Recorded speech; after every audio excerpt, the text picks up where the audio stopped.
મારું નામ પારસભાઈ છે, રાજકોટ કામદારના પ્રમુખ છું. આપ બધા મીડિયા મંત્રીઓ એ વાતથી વાકેફ છો કે તારીખ 7/3/2024 ના રોજ રાજકોટ મહાનગરપાલિકામાં 532 સફાઈ કામદારની ભરતી મંજૂર થઈ. હવે ભરતી રાજકોટ કામદાર યુનિયન કરાવી છે.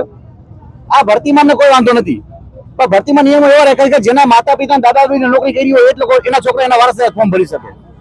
તો બીજા જે અનુસારી સમાજ લોકો છે એ ક્યાં જાય? એને ક્યાં નોકરી મળશે?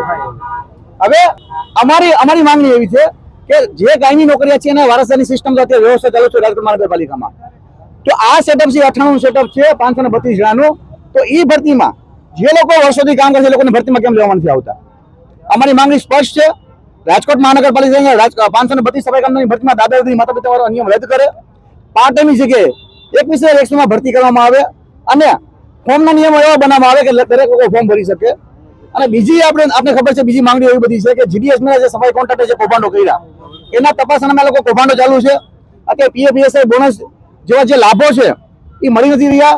અને મિત્ર મંડળ જે લોકો કામદારો છે બિચારા એ લોકોને માનદ વેતનમાં કામગીરી કરાવી છે. હવે કામ સમાન કામ છે તો પછી એનું વેતન સમાન હોવું જોઈએ. તો લઘુત્તમ વેતન છે, પીએફ છે, ઈએસઆઈ છે, આ લોકો આપતા નથી. મોટા મોટા કૌભાંડો કરે છે. આ કૌભાંડો કચાગાડીમાં હાલે છે. કૌભાંડો એટલે હાલે કારણ કે ઉપરથી નીચે લઈને તમામ અધિકારીઓ હપ્તા બાંધેલા છે. હવે જયારે આ બાબતે આ ગેરબંધારણીય ભરતીના નિયમ બાબતે જયારે મુખ્યમંત્રી સામે રજૂઆત કરવા ગયા, કમિશનરને રજૂઆત કરતા કમિશનર સાહેબને અધિકારી પોતે એમ કહે છે કે તમે કોર્ટમાં કેસ દાખલ કરો. હવે નિયમ તમે બનાવ્યા છે.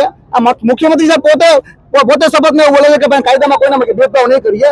તો ભાઈ તમે ભારતના બંધારણનો જે ભારતનું બંધારણ છે એમાં ભારતીય બંધારણ અનુચ્છેદ 14, અનુચ્છેદ 16 અને 21 મુજબ એનું ઉલ્લંઘન થાય છે. છતાં તમે ભરતી કરવા માટે તૈયાર થયા છો ભાઈ. જો આવનારા દિવસમાં રાજકોટની સફાઈ કામગીરી બંધ ન કરવી હોય અને આવનારા દિવસોમાં ચૂંટણી આવે છે, માહોલ ન બગડવો હોય અને આ લોકોને ન્યાય આપવો હોય તો રાજકોટ મહાનગરપાલિકા ત્વરિત અમારી આ માંગણી છે સ્વીકારી લે. અન્યથા આ જે રાજકોટ છે જે અમે સ્વચ્છ અમારા કામદારો બનાવતા હતા હવે અસ્વચ્છ બનાવી નાખશે. આ વાતની રાજકોટ મહાનગરપાલિકાના શાસક ગંભીર નોંધ લે.